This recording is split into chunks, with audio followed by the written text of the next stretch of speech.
And now, beginning with the recent UN Summit for Gender Equality, which was attended by multiple diplomats from KAILASA, KAILASA has made world headlines, giving international coverage with multiple media channels and news outlets personally reaching out to get to know the authentic narrative of KAILASA, to share outside of the story.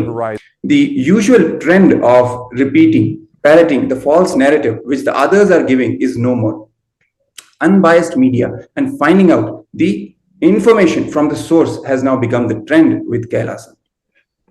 Exactly, Maharaj. And so actually we all are pretty much aware, and we have all seen, especially with the persecution happening on the Supreme Pontiff of Hinduism himself, how much media, how much of Hindu media forces have control over the media, have control over the narrative of the current entertainment system, the current information, mass information, which is being spread through various means like magazines, newspapers, and most of all the television, the news channels as well. And so Maharaj, what is your personal opinion as to how do you think the shift is now happening, where more and more people are now starting to present the true Hinduism as it is, not just in India, where many people from the within inland the country, the narrative which is now starting to change about Kailasa, but even internationally as well, how the narrative is changing and how people are now starting to see our side of the story, trying to see the authentic version, authentic story of how Kailasa is happening and what Kailasa really is.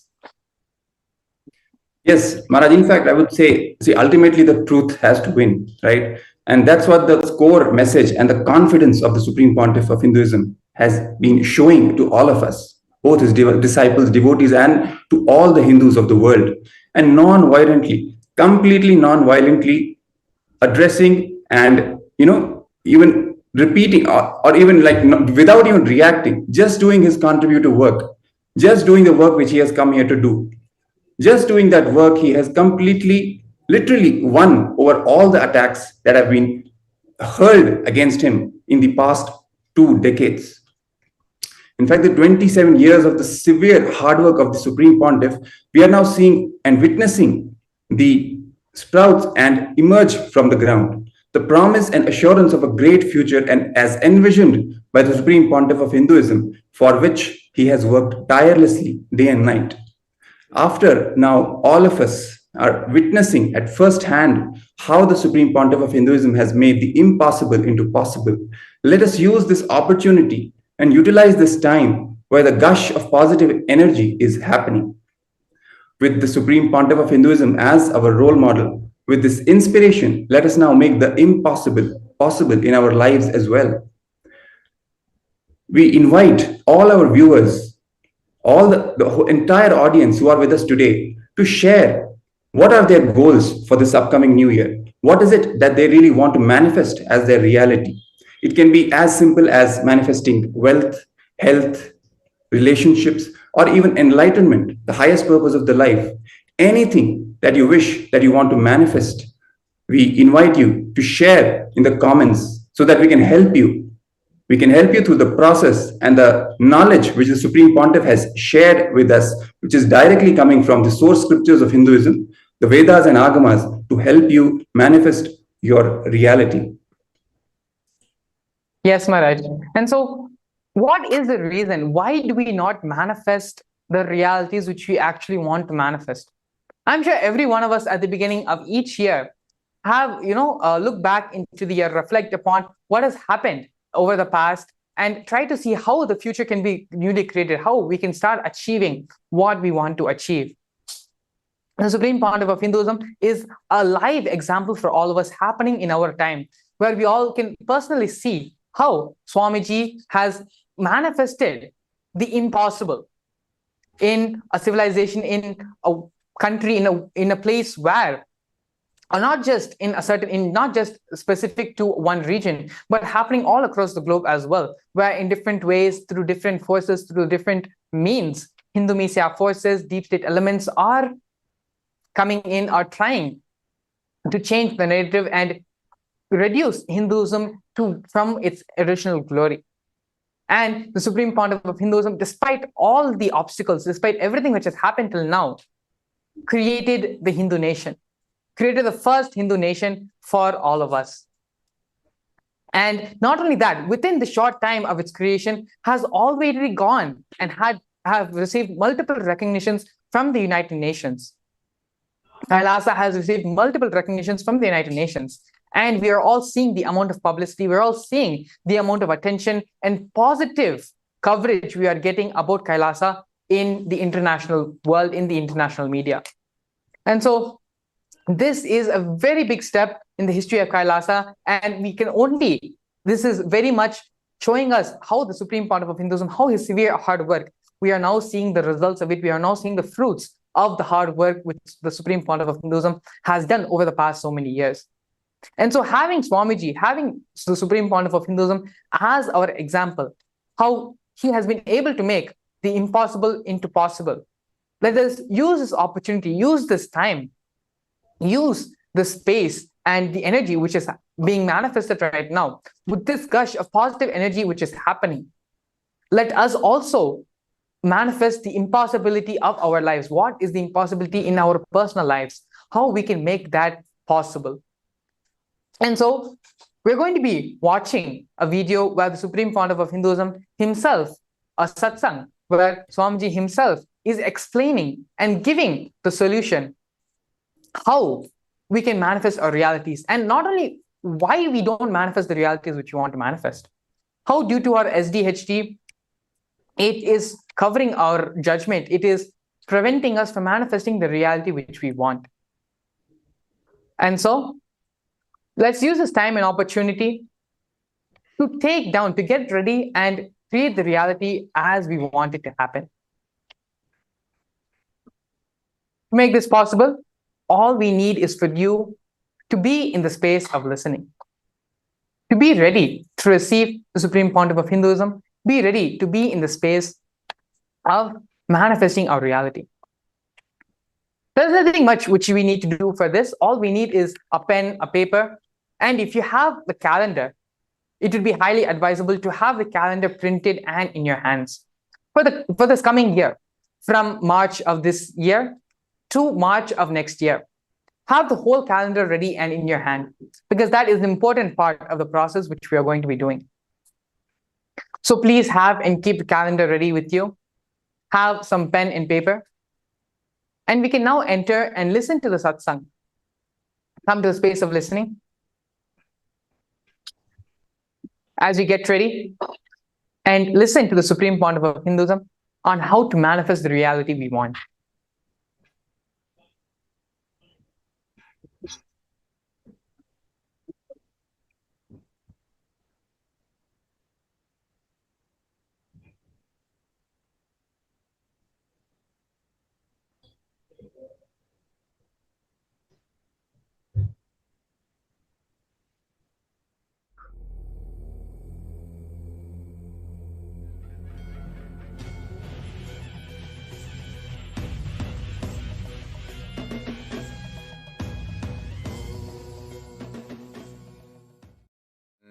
Nithyanandeshwar Paramashivasamarambam Nithyanandeshwari Parashaktimadhyamam Asmadacharya Paryantam Vande Guru Paramparam.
I welcome you all with my love and respects.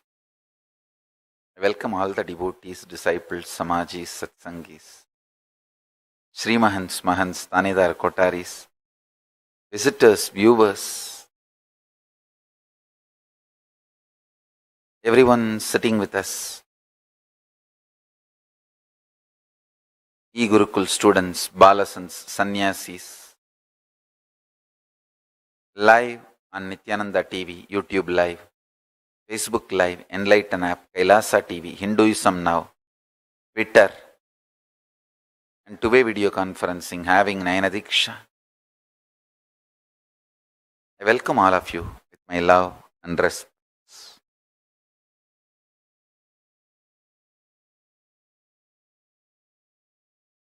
Understand, the most important truth is the message for today from Paramashiva directly. It's too important. So I want all of you sit up. It's going to be one of the most important message and satsang.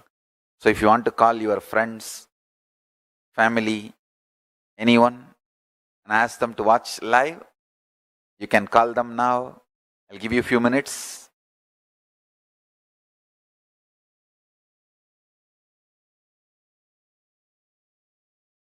You can remind them, call them, do whatever you want. It's going to be too important message. Okay, let me start. You guys go on calling. I'm going to start.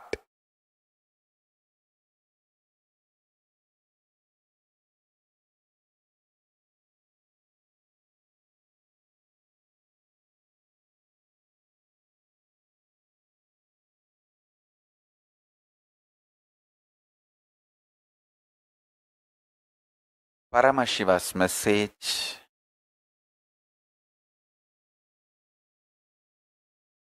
from Sri Kailasa directly.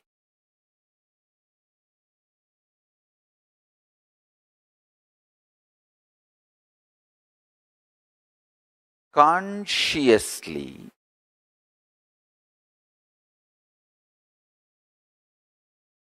manifest the future by planting your conscious sankalpa, decision, your conscious will, by renouncing the SDHD, self-doubt, self-hatred, self-denial. You will manifest your future as you want. Now, let me expand. Listen carefully.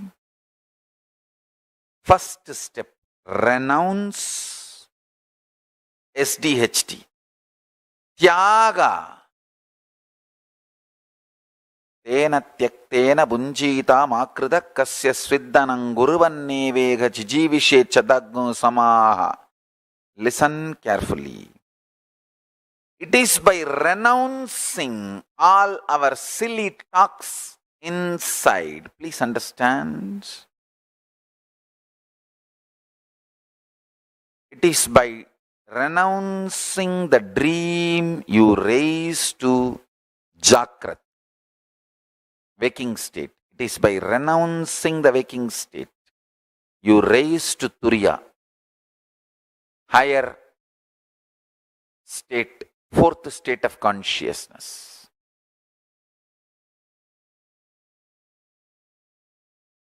This whole delusion of self-doubt, self-hatred and self-denial, listen carefully. This whole delusion of self-doubt, self-hatred and self-denial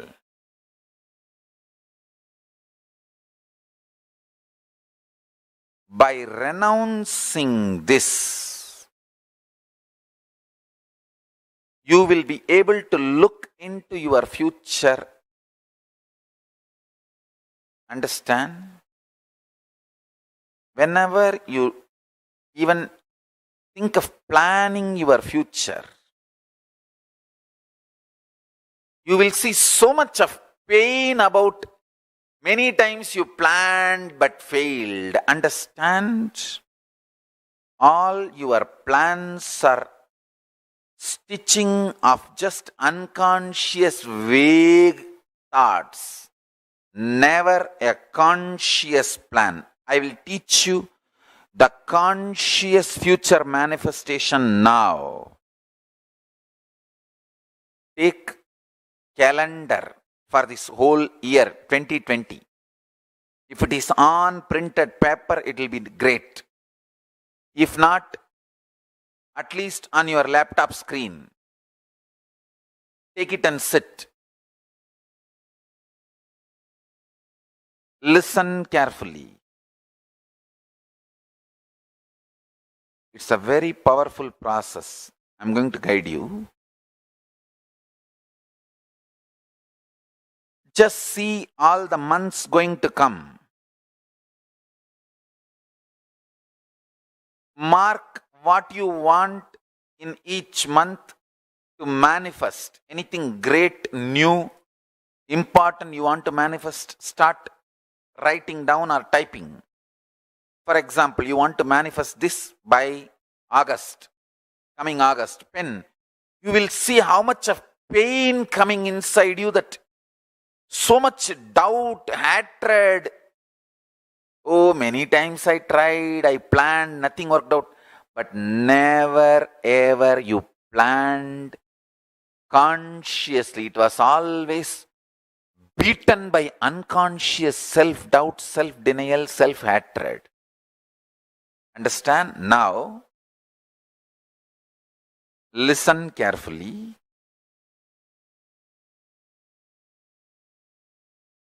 To all my disciples, I am giving you the boon. What you are going to plan now, I will make it into reality. So my powers are more powerful than your self-doubt, self-denial, self-hatred. Drop your self-doubt, self-denial, self-hatred. Drop your pain. So sometimes even after Swamiji blessing, I did not manifest it.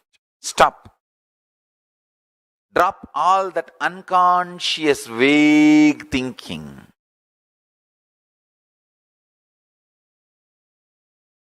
First step, get a printed paper, calendar of this whole year.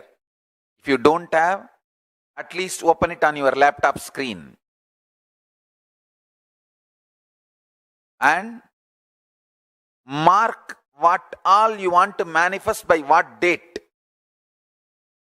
For example, you want to have double the amount of salary you are having now by September. Mark that. You want to make $1 million by March. Mark that. You want to marry this person by June. Mark that. You want to have a new house by this month. Mark that. Listen carefully. When you are marking, see how much of pain, anger, frustration, doubt, impossibility, violence, all that is flowing in you. See. Be very clear. You never ever trusted your life or your ability to manifest or your future possibility. Your whole inner space thinking was thorough, extreme delusion, frustration, impossibilities. You always, even if you want to manifest a simple thing which you can easily do, just ordinary, maybe a few $100 worth of gym membership and building a body. Just you want to manifest that. Pen that down. Next 6 months, I'm going to work out. By July, Guru Purnima, I'm going to have six-pack body. Pen down. You will see so much of impossibility. Oh no, I tried this for last 20 years. And the first time when you were a baby, when you started walking with baby steps and failed, collapsed and hurt yourself here, there, from that you will start visualizing all the impossibilities and raise the struggle and convince yourself it is not possible. Why waste money on gym membership? Leave it. Understand?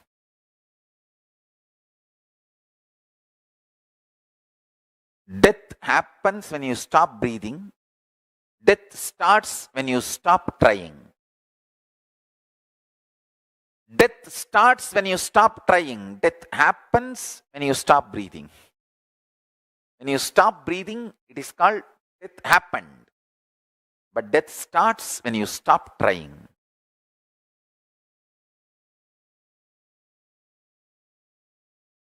Pick up the calendar. I'll give you a few minutes. If you need, print paper, the 12 sheet. It's only 12 sheet. You can print it.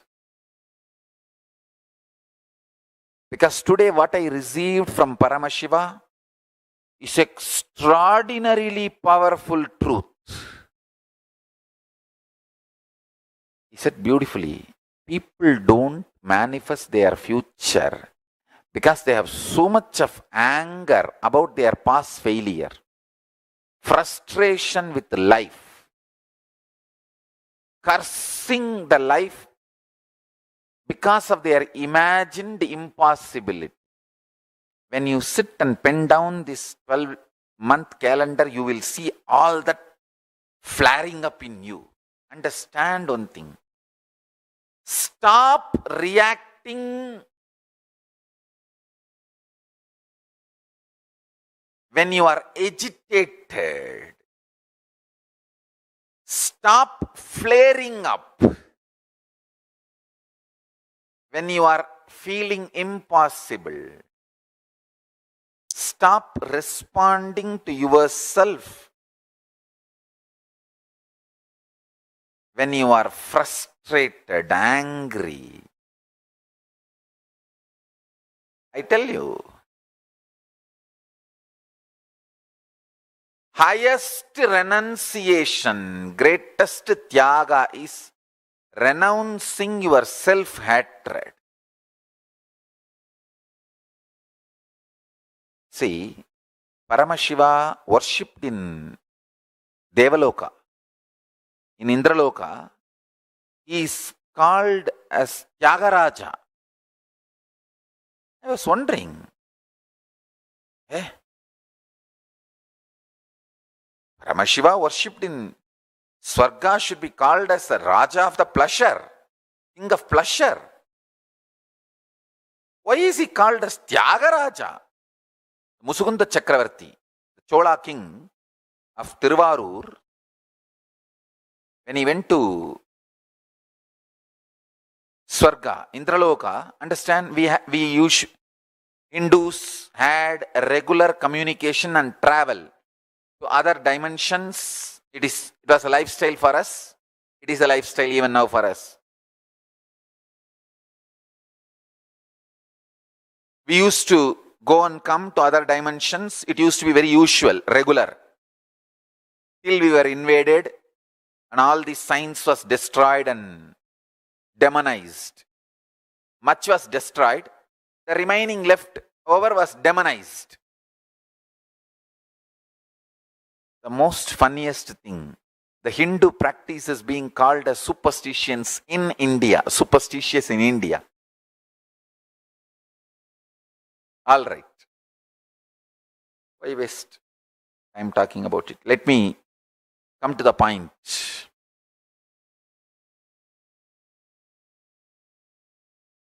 The Musukunda Chakravarti, went to Swargaloka and he even helped Devatas in their war with Rakshasas. Because he helped and they won the war, the Devatas head of the gods, Indra, wanted to gift him something. He asked, "Oh Musukunda, you are such an amazing help and support and friend for me. Please ask what do you want." And do you know funny thing? Musukunda Chakravarti did not ask, "I want to stay in Swarga." No, he said, "My Chola kingdom is much more amazing than Swarga. There's nothing you can give me. There's nothing you can give me. I have everything more than Swarga." I looked around. It looks too poor. There's nothing which is not there in Chola Samrajya, Chola kingdom in Swarga.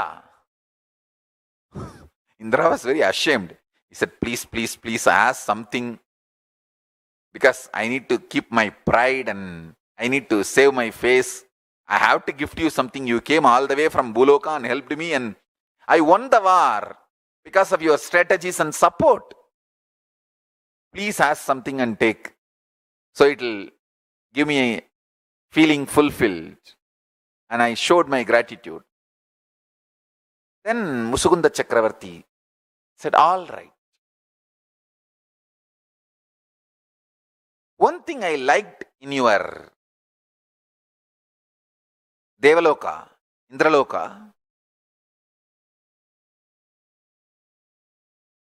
the beautiful deity of Paramashiva you are worshipping. In Tiruvarur we have a great temple, but our main deity, Paramashiva, is Swayambhu Murti. The deity you are worshipping is an amazing deity. I wanted to take this deity as a Utsav Murti for my Tiruvarur temple." Indra was first, he was shocked that because his own Atma Murti, the worshipping deity, he is asking. Then finally he felt, all right. Anyhow, he asked for some gift, so I should not say no. And he gives the deity to him. That deity is called Tyagaraja Swami. So the god of Devaloka is Tyagaraja. It should be Bhogaraja. If you see logically, Mahadeva's version who gives all the Bhogas, like either it should be Swarnagarshana Bhairava or Bhoga Raja, something like that, who gives all the pleasures. But surprisingly, god of Indraloka is called Tyagaraja. I tell you,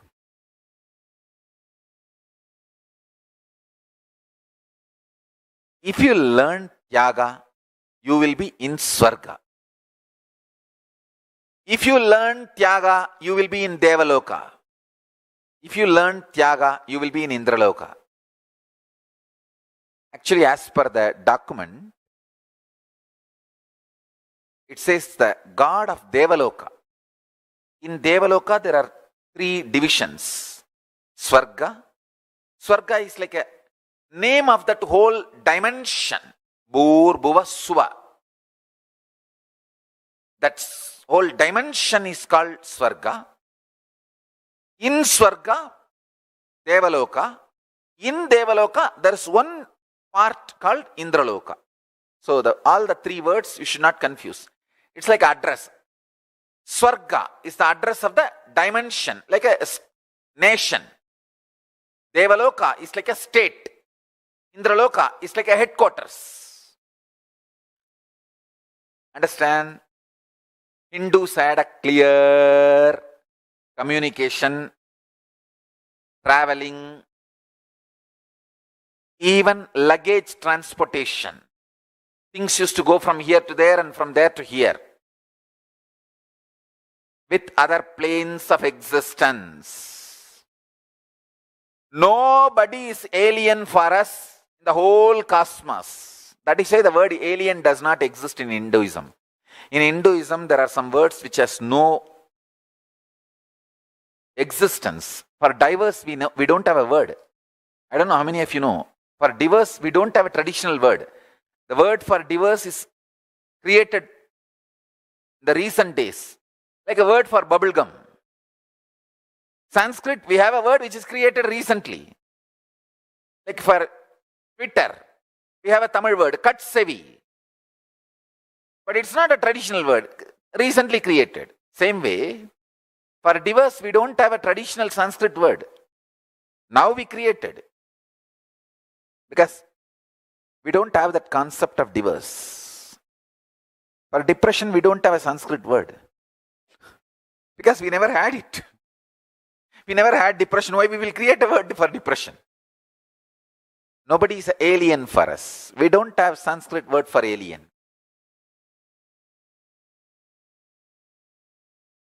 Rishis, Munis, Gandharva, Kinnara, Kimpuruda. Precise description.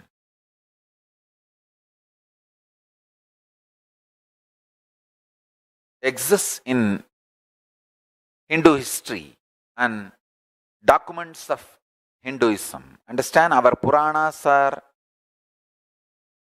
Hindu biology, Hindu geography, Hindu history, Hindu cosmology. If you just glance through the 18 Puranas and Upapuranas, 28 Agamas and 200 Upagamas, little more than 200, 208 I think precisely, 112 Upanishads. Just if you glance, you will understand. Hindus regularly traveled. The interplanetary, interdimensional travel, inter-time zone travel was usual for us. Traveling between two different planes of existence was lifestyle for us. Anyhow, listen. The god of Devaloka is Tyagaraja. That same deity still exists. It is sitting in Tiruvarur Tyagaraja Swami temple. If any of you are in Tamil Nadu, don't miss seeing the 6 items. I'll tell you, the 6 items. So item is a small word. Forgive me. I should say the 6 forms of Paramashiva. 6 forms of Paramashiva you should not miss. 1.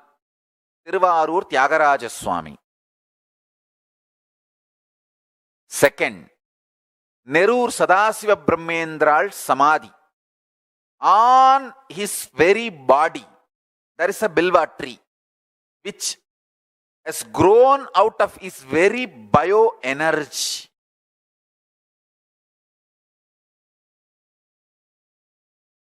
His very body on which that bilva tree is grown, that bilva tree's DNA is his very DNA of Sadashiva Brahmendral. Listen. Tiruvarur Tyagaraja Swami,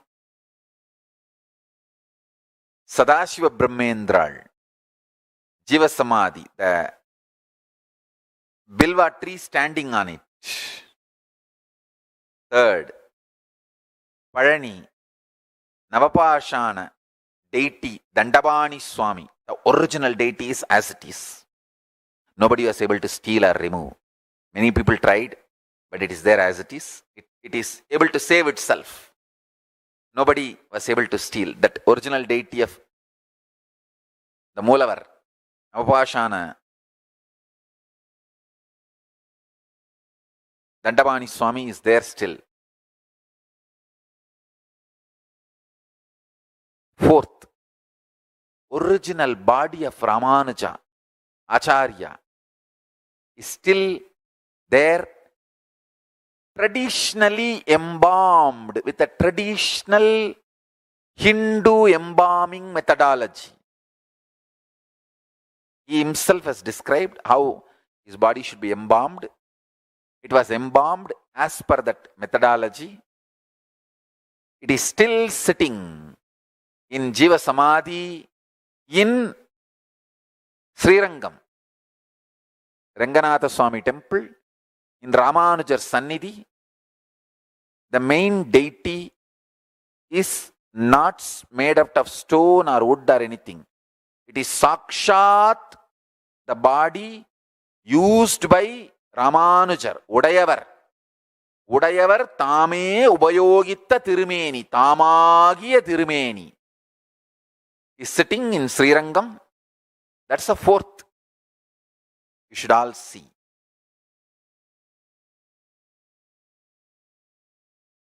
Listen carefully.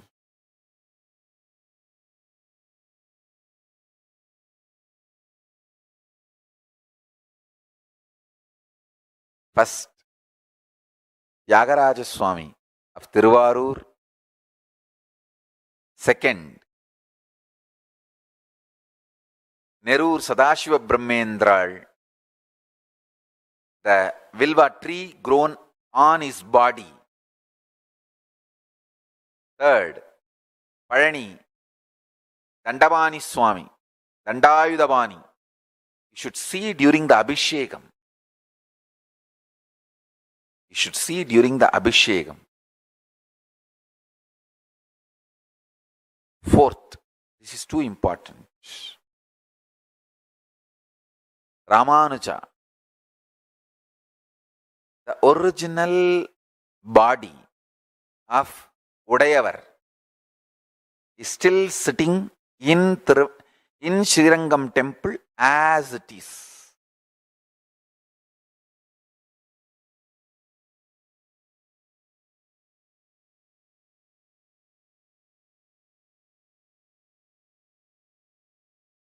It is not carved. It is not carved. Fifth one, very important, very sweet and very beautiful. You should see the main Moolavar deity of Venkateshwara during Abhishekam in Tirumala, Tirupati. In Tirumala, the main deity you should see during Abhishekam, because the deity was not carved. He just became deity. He himself stood in his Narayanatva, Paramapada, Parama state, space, with 4 hands, and he just became deity. It is not carved.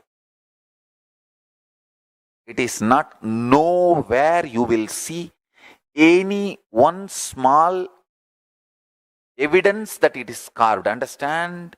Any carved deity will have that, some one corner, it will have that evidence. It is carved. Like one bead will be little smaller than the other bead, and somewhere that symmetry will miss.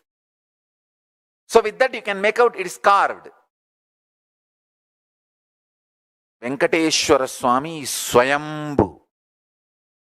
Bhagavan Srinivasa, he himself stood, and with his 4 hands just became deity. That's the 5th one. 6th one, the main Moola Lingam of Arunachaleshwara. During Abhishekam, you should see. These 6 directly radiating Paramashiva, ultimate absolute. Understand? Tyagaraja Swami, Tiruvarur, the deity brought by Musugunda Chakravarti from Devaloka. The Tyagaraja Swami. Second, the Bilva tree standing on Sadashiva Brahmendral's Samadhi. Third, Palani, Moolavar, Dandayudabani Swami, during the Abhishekam you should see. He is made out of pure Navapashanam. Fourth, Udayavar Ramanujar, his original body, sitting as it is in Srirangam, Udayavar Sannidhi. Fifth,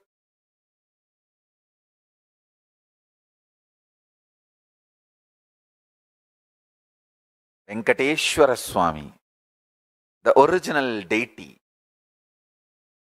as he is standing in Garbhagriha of Tirupati, Tirumala. Sixth, Arunajaleshwara Moolavar, the main deity, which is a Swayambhu. The first linga happened on planet Earth is Arunajaleshwara. Swayambhu. These six, anyone should see. See, if I am asked to list, I will add many more. Tiruchangood Ardhanarishwara Swami. I will add more. These six minimum, everyone in Tamil Nadu should have darshan. All these six directly represents Paramashiva. Of course, Ramanuja naturally Paramapadam of the Vishnu. The space of Mahavishnu, Vaikuntha. Understand? I was wondering why God of Devaloka is called Tyagaraja. Either he should be called Yogaraja. If you do yoga, you will reach Devaloka. Or he should be called Bhogaraja. In Devaloka, he is the Paramashiva gives all the bhogas to anyone who wants any bhoga. He should be called Bhogaraja or Yogaraja.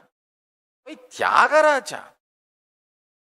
Tyaga is the key to become God. The most difficult tyaga is renouncing self-hatred, because the society teaches you self-hatred is great. It makes you delude between humbleness and self-hatred. Listen. Humbleness is not self-hatred. Listen carefully. Self-hatred is thinking you are less. Humbleness is thinking about you less. Less self-remembrance is humbleness. Self-hatred is constantly thinking about you, but very cheap,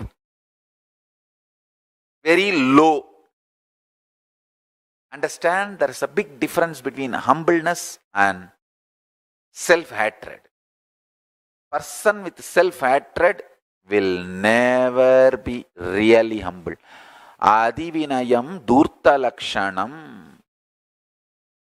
He will show himself very humble. But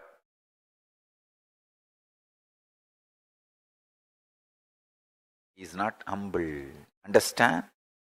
A real humbleness will be out of powerfulness. Society deludes you, makes you mistake humbleness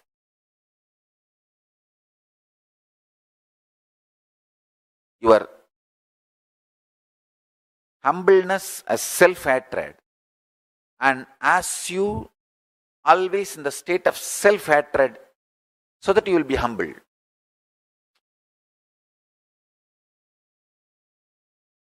Self-hatred is not humbleness. Most difficult thing to renounce in the life is self-hatred. So much of self-hatred, self-doubt, self-denial. That is why even if you think of future plans, so much of impossibility, and you shrink. No. One more suffering, pain of failure. Why should I face? Fool. Because of pain of failure, you don't plan, and naturally, no plan means failure. It is like because you are afraid some guest will come to your home, you call that person and tell him, please come.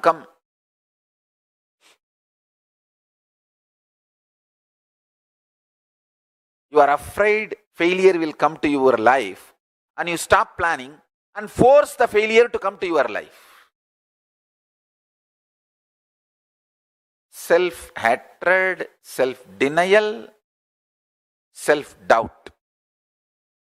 Most difficult thing to renounce in your life is SDHD. Renounce that.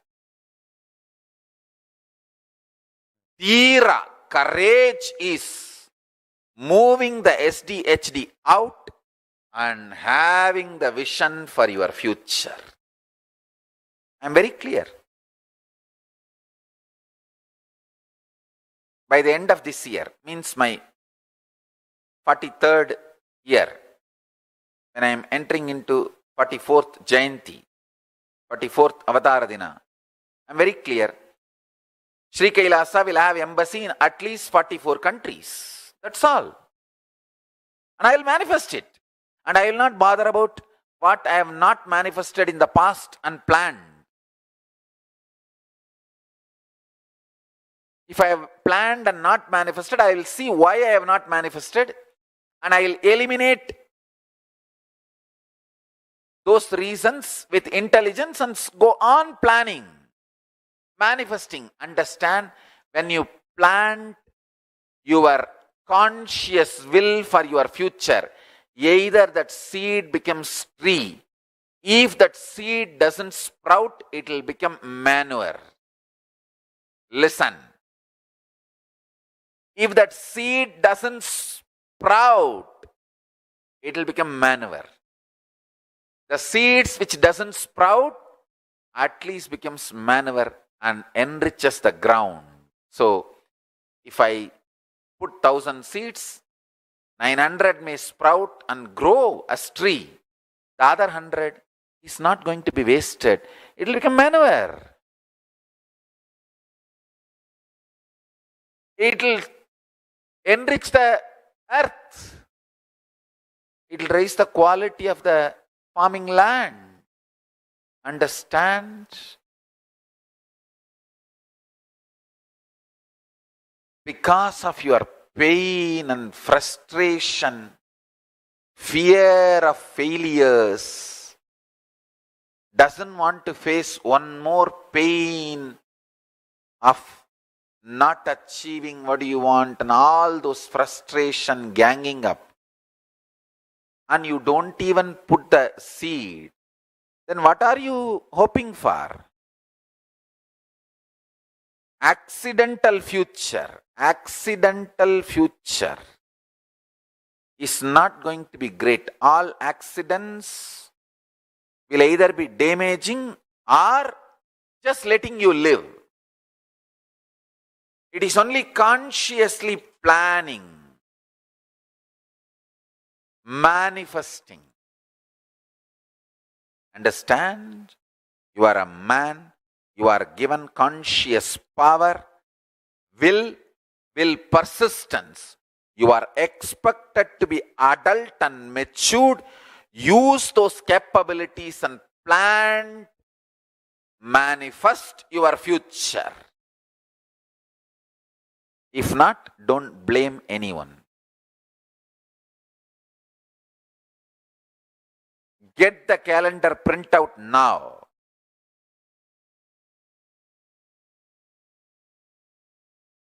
In few minutes, I'll start the process. Get the calendar printout now. In few minutes, I'll give you more deeper, elaborate understandings. Stay tuned. I'll teach you the process.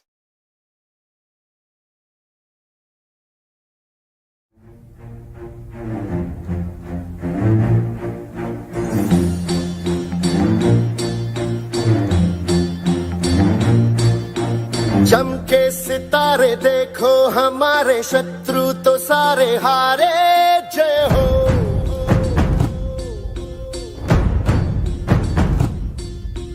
हम वो सिपाही जो है सदा ही रूप शिवा का धारे जय हो।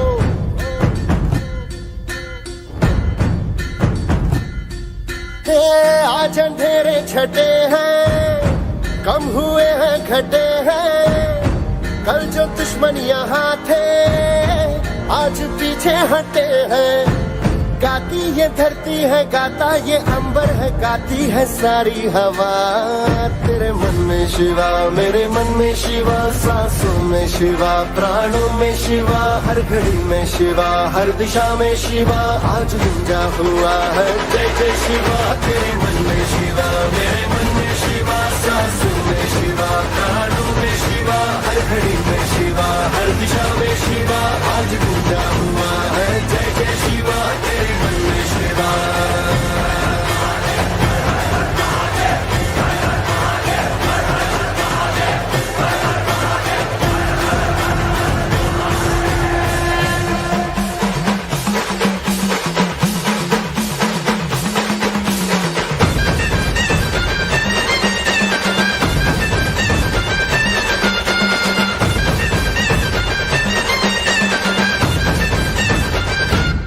सारी दीवारें भी, सारी तलवारें भी तुमने दुश्मन की अब तोड़ दी है।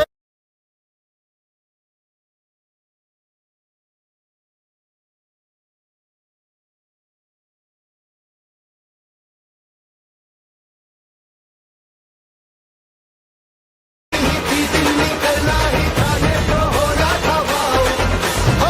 अपना जीवन निराला है, इसको हमने ही ढाला है।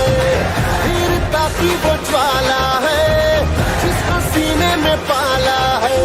कहती ये ज्वाला है, कहता ये जीवन है, कहता समय है सदा। तेरे मन में शिवा, मेरे मन में शिवा, सांसों में शिवा, प्राणों में शिवा, हर घड़ी में शिवा, हर दिशा में शिवा, आज गूंजा हुआ है जय जय शिवा। तेरे मन में शिवा, मेरे मन में शिवा, सांसों में शिवा, प्राणों में शिवा, हर घड़ी में शिवा, हर दिशा में शिवा, आज गूंजा हुआ है जय जय शिवा। तेरे मन में Shiva.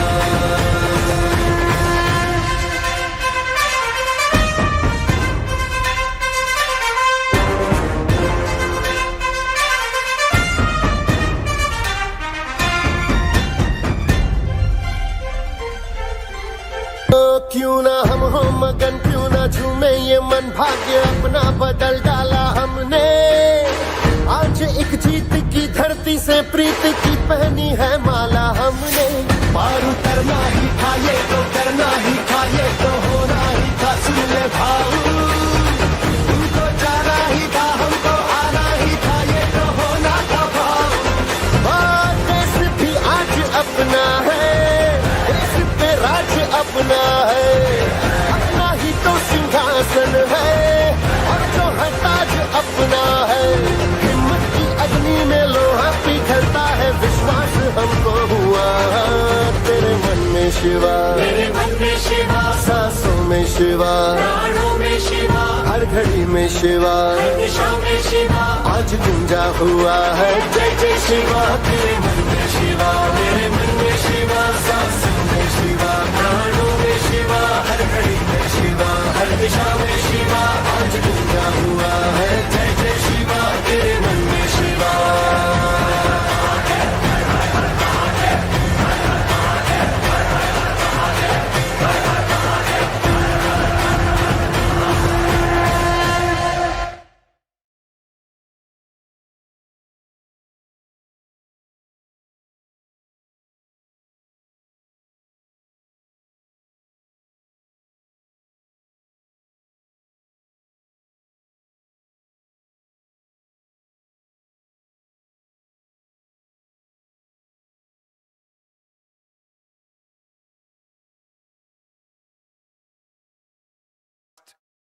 all the resistance and anger and frustration you have to do this conscious planning of your future, pen down those patterns, memories of failures, frustration, everything, whatever you have. If you don't have, great. If you have, pen down. That's the first. Second, pen down what all you want to manifest by which date, on the date exactly, on the calendar. If you want to manifest something by August, go to the August month and exact date you want to manifest that, pen down that. Start. Let's start this process. This is the process for today.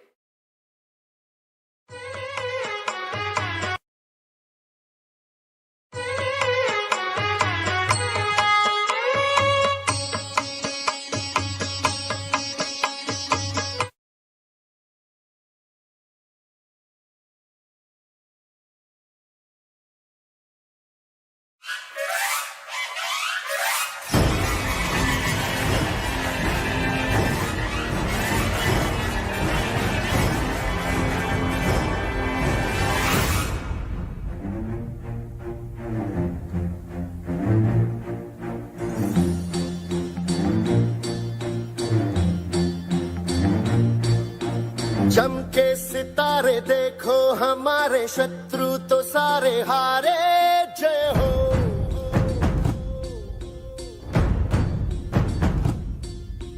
हम वो सिपाही जो है सदा ही रूप शिवा का धारे जय हो।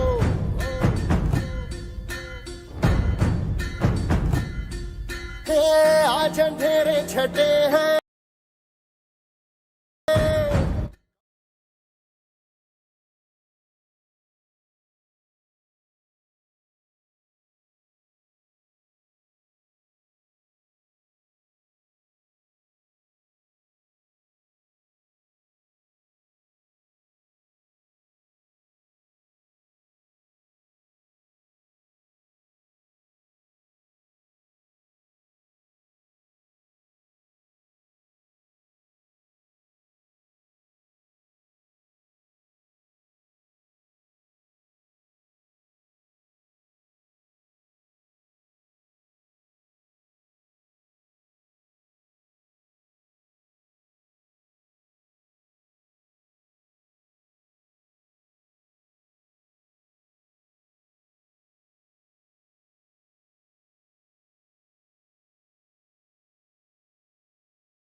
I bless you all. Let you all open all your three eyes and manifest the powers of Mahasadashiva. Om Nithyananda Paramashivoham. Om Nithyananda Paramashivoham. Om Nithyananda Paramashivoham. Om Nithyananda Paramashivoham. Om Nithyananda Paramashivoham. Om Nithyananda Paramashivoham. Om Nithyananda Paramashivoham. Om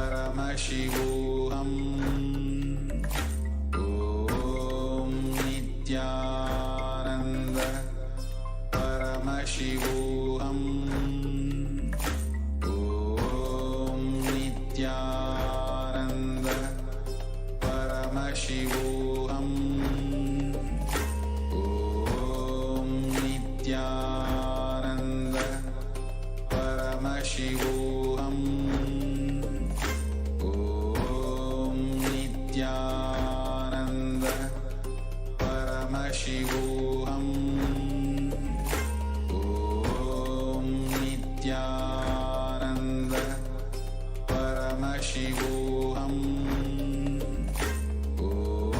Om Nithyananda Paramashivoham.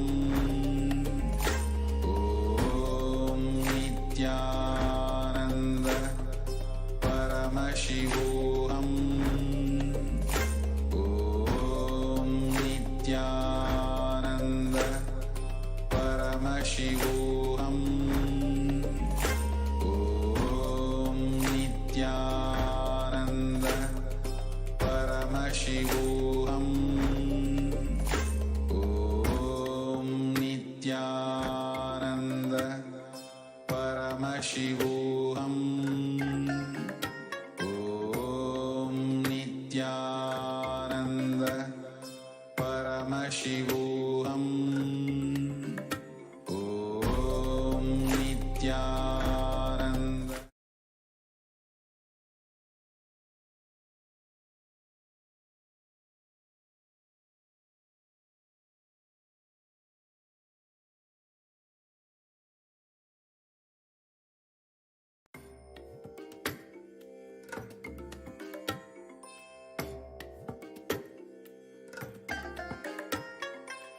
I bless you all.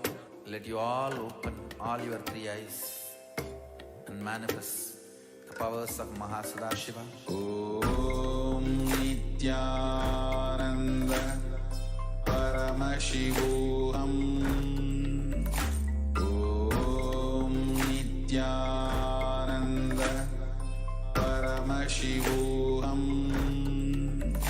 Om Nithyananda Paramashivoham. Om Nithyananda Paramashivoham. Om Nithyananda Paramashivoham. Om Nithyananda Paramashivoham. Om Nithyananda Paramashivoham. Om Nithyananda Paramashivoham. Om Nithyananda Paramashivoham. Om Nithyananda Paramashivoham. Om Nithyananda Paramashivoham.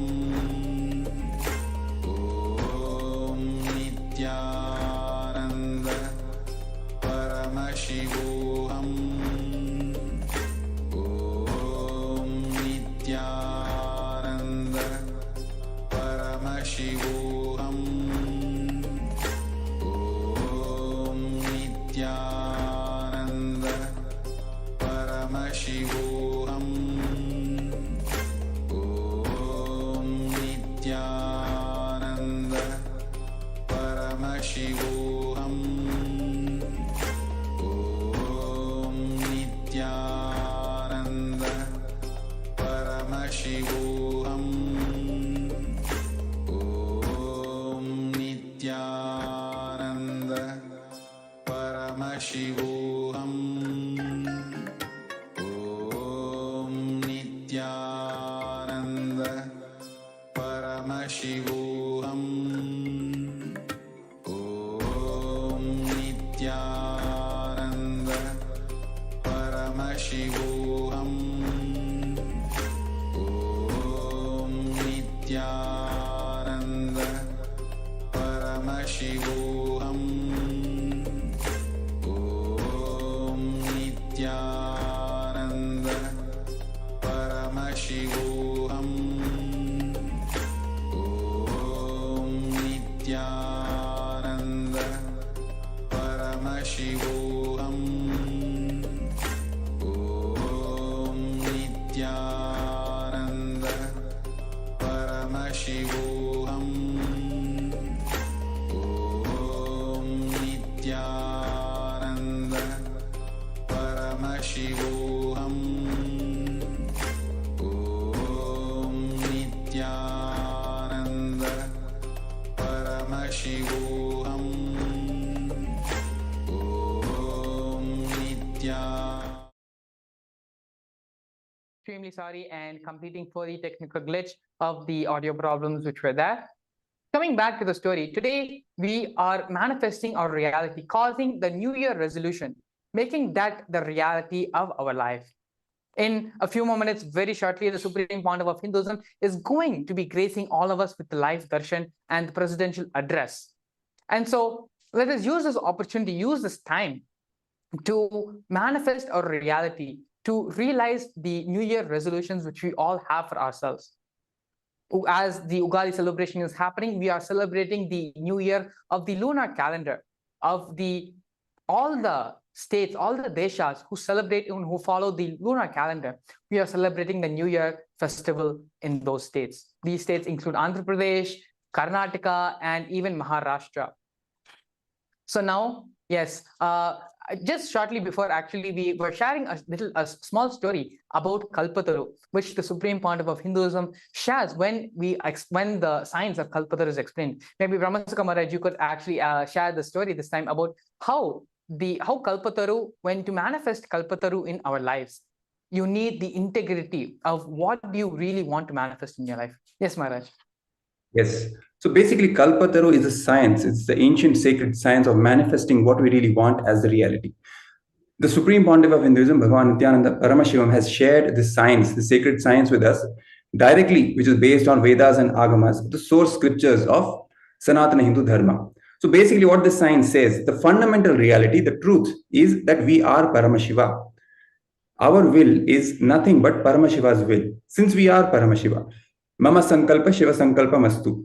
So whether we realize it or not, whether we know it or not, whatever we are willing each and every moment is by default becoming reality.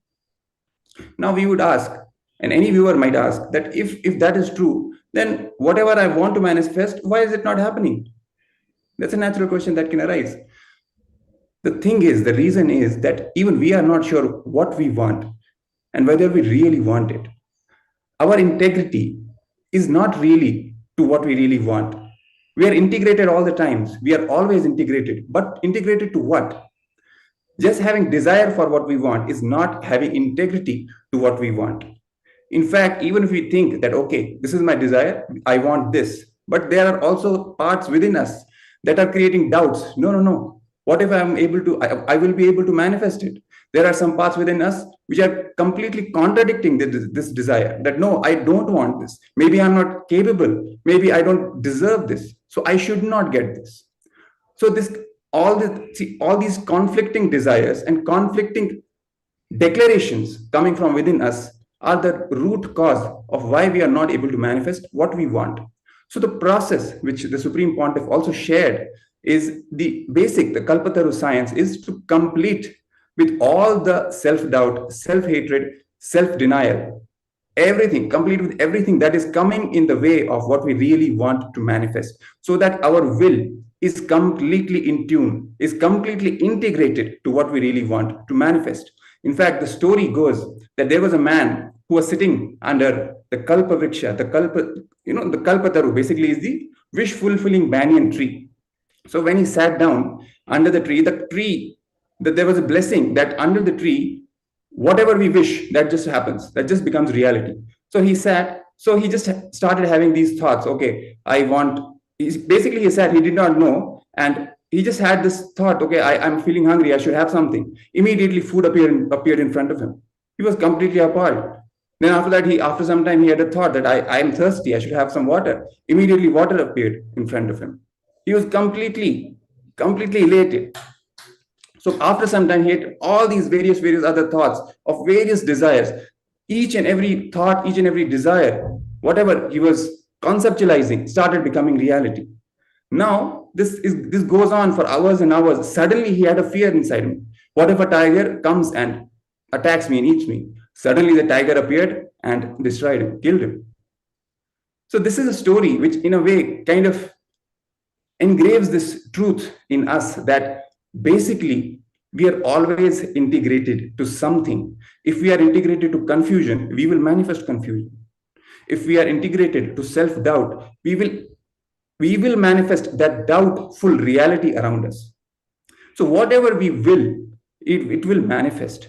So the process of Kalpataru is really about ironing out our will, ironing out what we really want to manifest, so that it is completely in tune with our true will, which is the source of the whole cosmos, Paramashiva. So that when the declaration happens in that completely integrated space, coming out of pure completion, it simply manifests. In fact, we don't even have to work or do something in order to achieve it. It is simply possible. The only thing is how to iron out our will.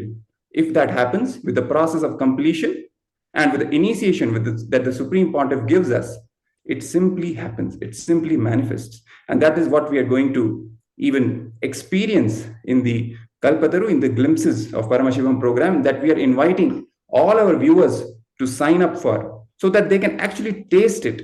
They can actually get a taste of this gift that Swamiji is sharing with the whole world. Because once you get the taste of it, then only you'll really believe it. Then only you'll see that it is actually true. Right now, it seems too good to be true, but it is actually true. It is actually so simple, which we never really realized it was so simple, because nobody has told us how to do this, how to manifest.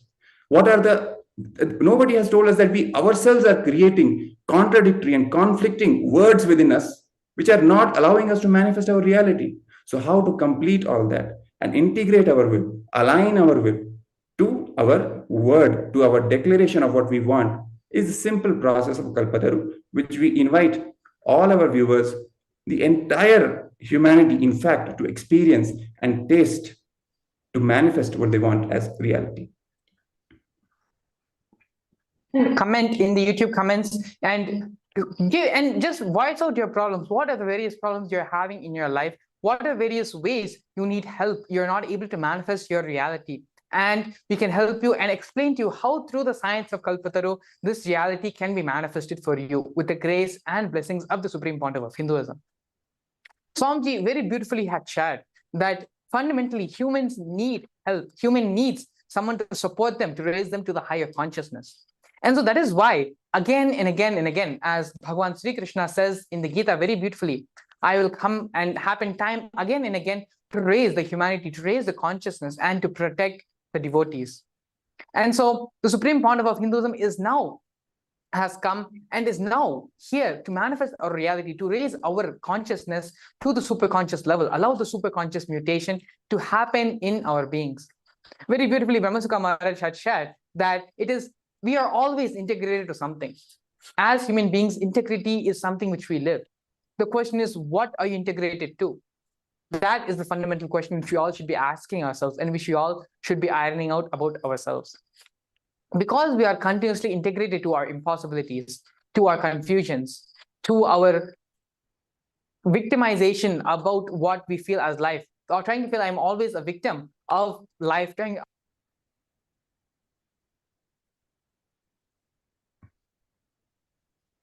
reality.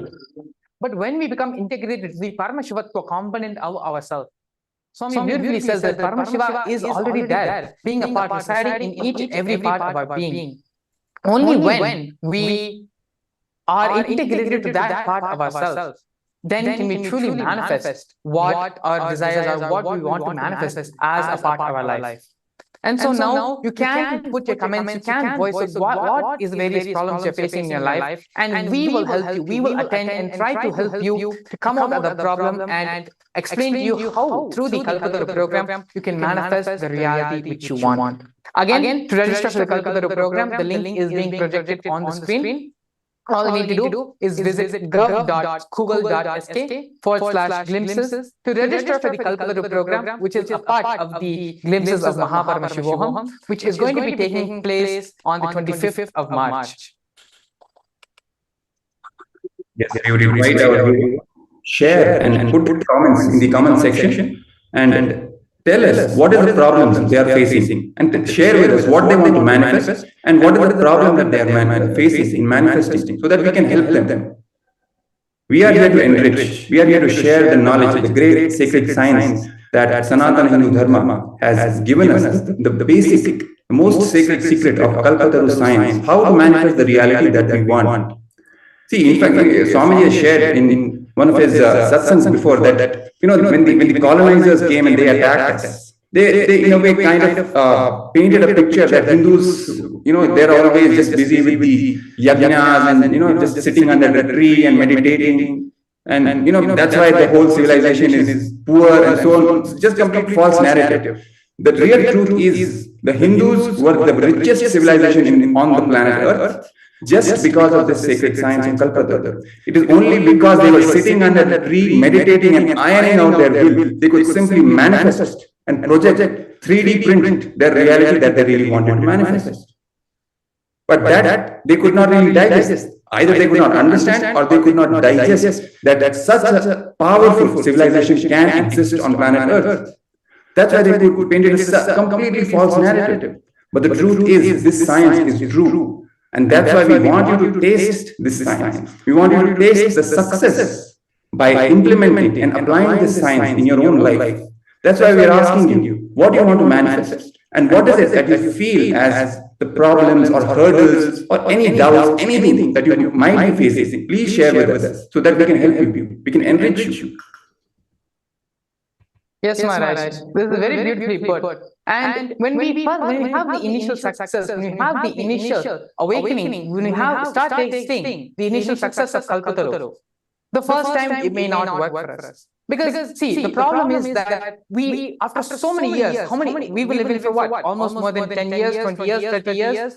And we've lived for so long. And so because we have lived for so long, we have continuously put the idea of impossibility, failure, not allowing our consciousness to manifest as our life, not allowing the real truths which we want to manifest to become a part of our life. Because we are continuously telling ourselves about the impossibility, continuously pouring all the junk in our inner space. Just once you say, okay, let me try to make it possible. It is going to take a little bit more effort, a little bit more will persistence to manifest this in our life. And as Brahmasika Maharaj had mentioned earlier, which the Supreme Court of Hinduism beautifully states, that as human beings, we have been blessed with consciousness, we have been blessed with will, and have been blessed with will persistence.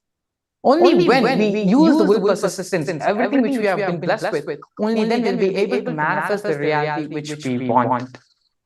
And so, Brahmasika Maharaj, is there an incident, something which you could share from your own personal life, how you have been able to manifest something in your life with the science of Kalpataru, which the Supreme Court of Hinduism explained, with the science of creating your reality? Well, Maharaj, there are two aspects which I can share. First is simply manifesting. Many times it has happened. It's become simply a part of my life. Sometimes I just want something. The moment I even imagine it, the whole thing appears in front of me. Even yesterday, I was busy with some work. I was doing some work. I could not go and, I just wanted a cup of coffee. Immediately, one of my friends just brought that cup of coffee in front of me. And this has been happening again and again and again. It's just small incidents.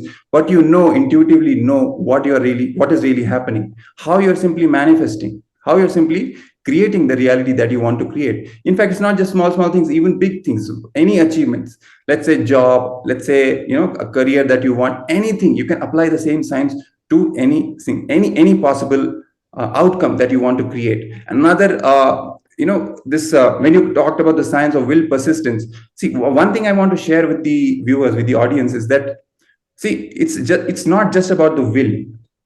Will may also come from the ego, that's the willpower. See, okay, I will create whatever I want to create, I will do it, I will make it happen.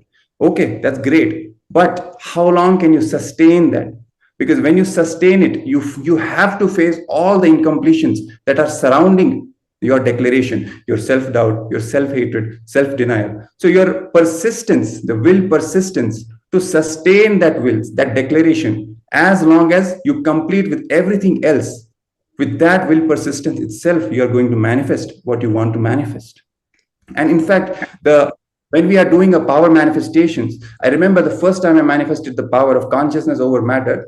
I was simply moving the coconut on my hand. It was simply with that simple power, so to speak, the so-called simple power of moving the coconut in my hand, that actually gave me the click, the cognition of what is really will persistence. That how I was moving it, it was not moving because of my self-doubt. Again and again, doubt was coming. Then I was completing with that doubt. The moment the doubt was just dissolving, completing, I was seeing again the coconut was moving. It was moving more and more. That simple click, that cognition, it was such a blessing. I could simply get it. It's not really about intellectualizing and understanding logically and this and that. No, it's simply a click. What is will persistence? All these powerful cognitions are just a matter of a single click, a cognitive shift. This Kalpataru is also a matter of simple cognitive shift, how you can manifest what you want to manifest. And that is why we are inviting all our viewers to share what they want to manifest, and what are the hurdles that they are facing, so we can enrich them. We see many viewers are really grateful. They're sharing their gratitude and saying thank you. In fact, I would say we are grateful here, so that because our viewers are giving us this opportunity to enrich them, to enrich the whole humanity with the greatest gift that we ourselves have been blessed as sannyasis of the sovereign order of Kailasa. The Supreme Pontiff of Hinduism, Bhagavan Nithyananda Paramashivoham, has shared this sacred science with the whole humanity, and he has empowered us to share this with the whole humanity. And because of our viewers, we are getting this opportunity to enrich them, to contribute to the whole humanity, and we are extremely grateful for that. Yes, Maharaj. And so we have devotees posting. We have a devotee posting, "Bless me, Swamiji, to be healthy, wealthy, and integrated to you, and gratitude and love for you as well." Yes, very exciting opportunity you have presented in front of you right now to manifest health, wealth, not just health and wealth, but even the super conscious powers of Paramashiva, to manifest the ultimate Guru Bhakti, ultimate feeling connection with Swamiji, with the Supreme Pontiff of Hinduism. You can register. You can see the link is being projected now, gov.google.sk/glimpses. And registering for the program, you are directly being attended, having the direct guidance of the Supreme Pontiff of Hinduism in your life. And so what more do we want? What more can we ask for in life other than having Swamiji himself, having the Supreme Pontiff of Hinduism himself being an active part of the planning of our life, being the active part of manifesting our reality, molding the reality as we want it to manifest. And we also have another devotee, Angelika Agora Shivashakti, posting that she has already started manifesting, and she is thanking Swamiji and offering her gratitude to the Supreme Pontiff of Hinduism. So yes, it is the space of super conscious energy, the space of Paramashivatva, which Swamiji is manifesting, and in the space of oneness, when we relate with him, when we allow the umbilical cord connection to happen and allow the Guru Bhakti to manifest, we also, the super conscious energy, the energy of Paramashiva, the conscious awakening starts happening in us as well.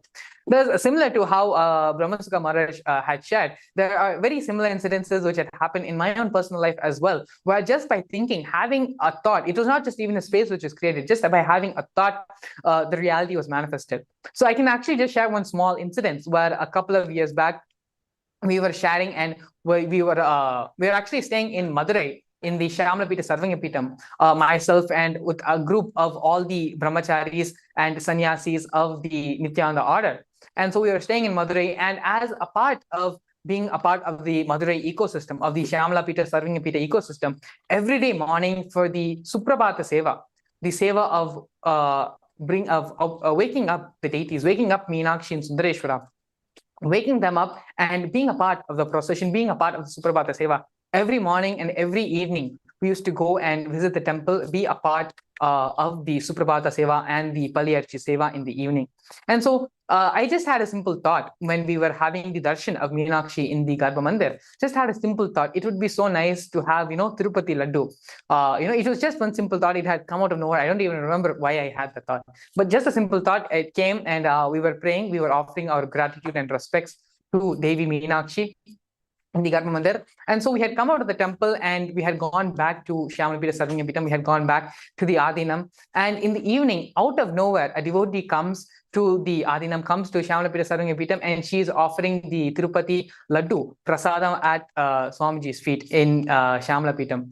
So this is just one of many incidents which happened, but just by having a simple thought, just by being in the breathing space of the Supreme Pontiff of Hinduism, being in the breathing space of Devi Meenakshi, which we were at that time in Madurai, reality just simply manifests in our life. Things just happen, even though we don't ask for it. Just Devi is so beautiful. Swamiji is so beautiful. They understand and take care of us like, how an aunt and uncle like to pamper their nephews and nieces. The same way, the Supreme Pontiff of Hinduism, Devi Meenakshi, just knows our aspirations and fulfills them in the most sweetest way possible. And so all this you can experience yourself. This is nothing but the feeling connection you have with Swamiji. This is nothing but the feeling connection you have with the divine, you have with the cosmic mother. And the best way to build that feeling connection, the best way to develop, to raise, awaken, and further your relationship with Swamiji, with the Guru, with the Master, is through the Paramashivoham program. And the Paramashivoham program is available to you right now in just a couple of days.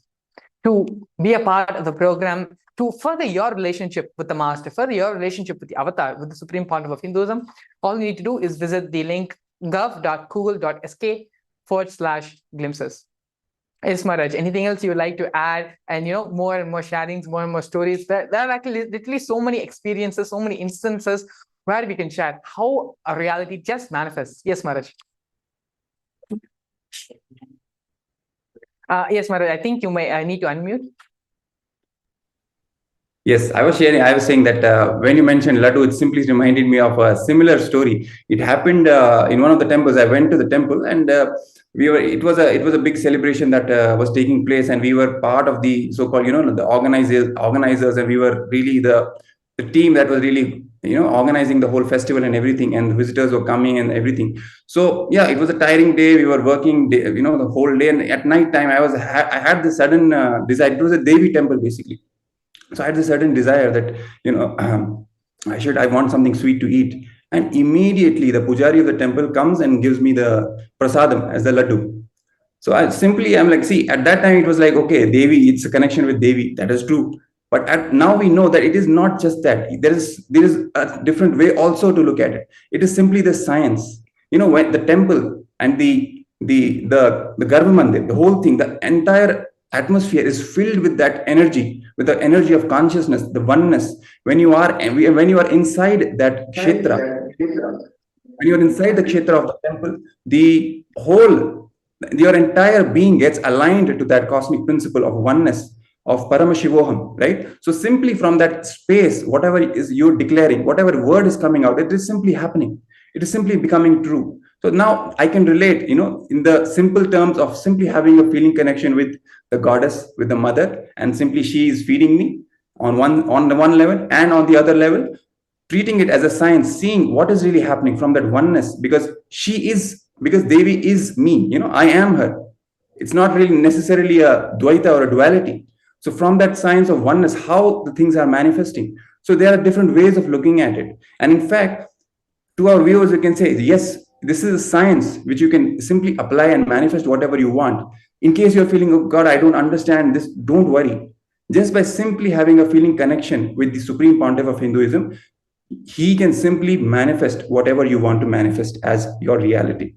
It is a science, and it is a simple initiation which can simply manifest what you want to manifest. In fact, even in Bhagavad Gita, Krishna, he shares the entire science, the whole philosophy, the Sankhya, the yoga, the karma yoga, sannyasa yoga, everything he shares with Arjuna. In the end, what does he say? It's like, okay, forget everything. Just surrender to me. I'll take care of you.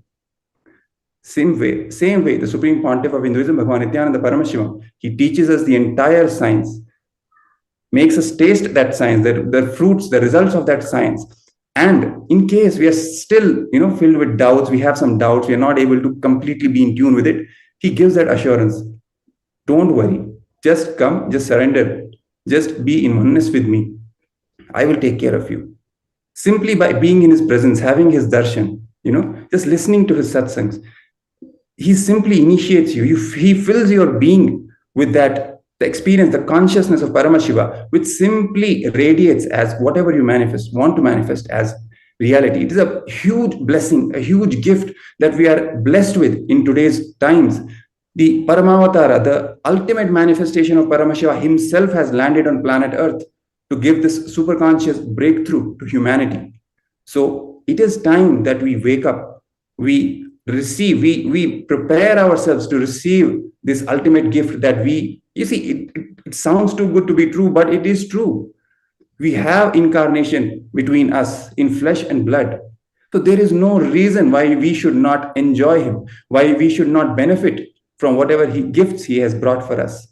And this Kalpataru is one of those gifts, the sacred science from Sanatana Hindu Dharma, which he is reviving, which he has declared that he is going to revive on planet Earth. The simple science of Kalpataru, with which he blesses us with manifesting our reality as we want. Yes, Maharaj. And actually, we have people commenting in the YouTube chat saying that even now the reality is manifesting in their life. There are miracles, there are things which are happening in their life which can only happen due to the energy of Swamiji, just through our feeling connection with Swamiji. And as Brahmasukha Maharaj beautifully shared, we have the best thing possible which can be given to our life, and that is having the Guru in our life. And the best way to experience the Guru, to further your relationship with the Guru, is to attend the Paramashivoham program. Because in the Paramashivoham program, it is not just a completion process which you're doing to complete your SDHT, complete your self-doubt, self-hatred, self-denial. It is a process of furthering your relationship with Swamiji. Because the program is conducted by who? It is conducted by Swamiji himself. He is spending his life, energy, time into us so that we can realize our state and space of Paramashivatva, so that we can realize and be in the ultimate state of bliss and the ultimate experience of oneness with him. But actually, very recently, Swamiji had shared a beautiful story from his own personal life, how he would just sit, he would go to the Annamalai temple, the temple in Tiruvannamalai, Arunachaleshwar temple, and just sit in the morning and would just be in the space of Advaita, of Shuddha Advaita, Paramashuddha Advaita with Arunachala, and food, water, bathroom, nothing would affect Swamiji during that time. He would just be in complete space of oneness with Arunachaleshwara, with the divine, with Annamalaya. And it is only in the evening when the security guard comes to tell Swamiji that, the temple is going to be closed and it is time to go. Only then Swamiji would get up and leave. And so that is the beautiful space of Advaita, that is the beautiful space of oneness, which is celebrated in Hinduism, which is a part of our Hindu Sanatana Hindu Dharma. There's a beautiful word for it. It's called Upanishad, which is just sitting with the divine, sitting with the master, and allowing the feeling connection, allowing the energy to flow. Swamiji multiple times in various programs had mentioned that more than my words, it is my energy which awakens, which gives more transformation in you. And so even though many words are not exchanged, just by sitting in the presence of the master, just by having his darshan, there is so much of transformation, so many samskaras get burned, so many energies, the Kundalini energy gets awakened in us, and we automatically start expressing the superconscious powers of Paramashiva. Yes, and even now we are seeing various devotees commenting. Kripanidhi Nitya is saying, I want to manifest abundant cash flow and wealth in the present. Yes, it is time. It is time. In fact, see, you learn the science of Kalpataru from the Supreme Pontiff himself, the way he's sharing it. Simply by being in his presence, you can manifest. He can initiate you into the science of Kalpataru without you having to go through any tiresome process, nothing. So it is time for you to register. We invite you to register for this program, which is going to happen on 25th of March, the Kalpataru program, so that you can simply create the reality that you want to create. And also the devotee is saying, thank you, Swamiji, for all that you have showered on us. Yes.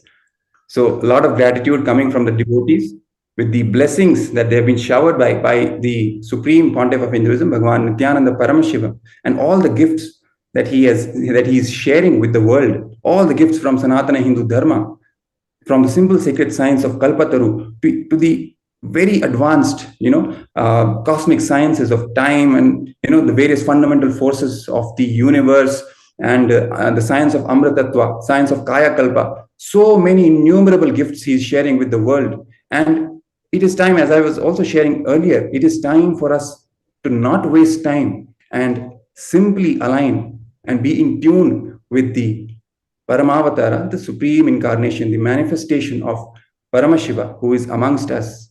And the best way, the easiest way for now, for us to connect with him, to be in the Upanishad, as Maharaj put it, with the Supreme Pontiff, is to register for the Paramashivoham and also the 25th March, the Kalpataru program that is going to happen. So please don't waste not even a single moment.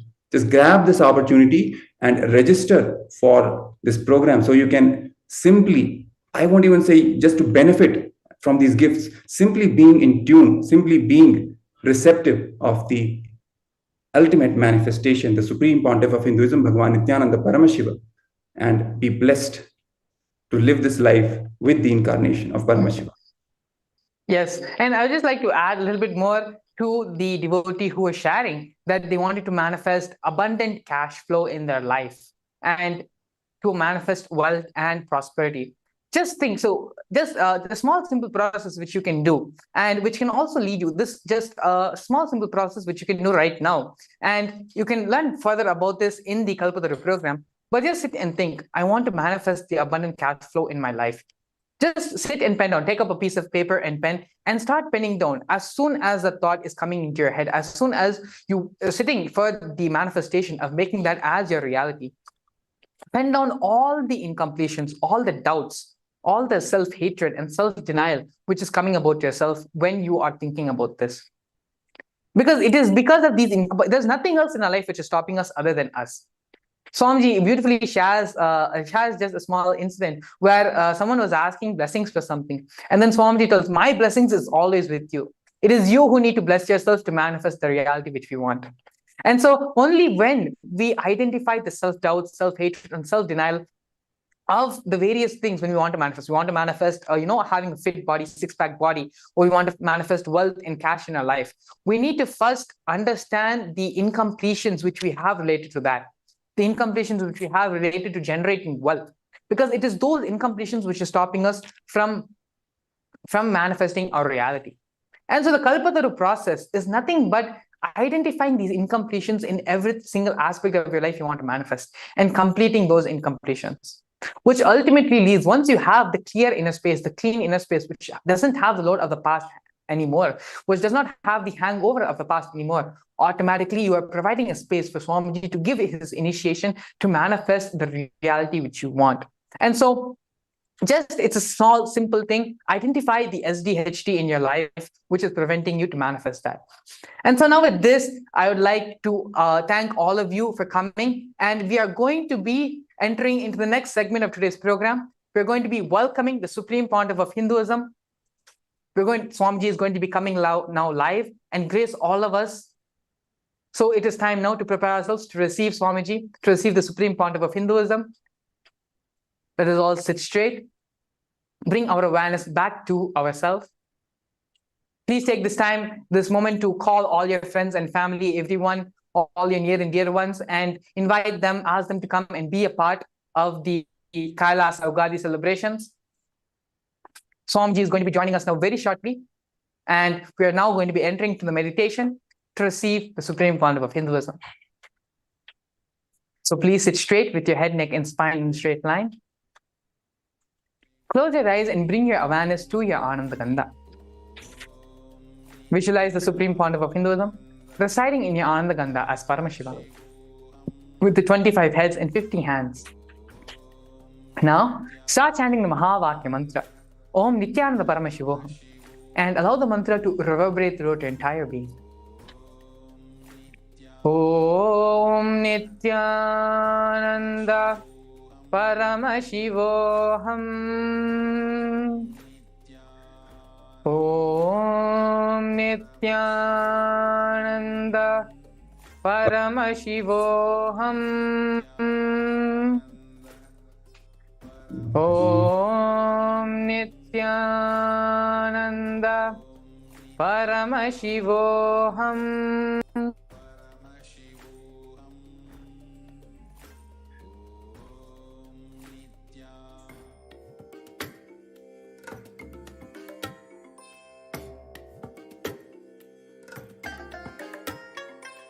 I bless you all.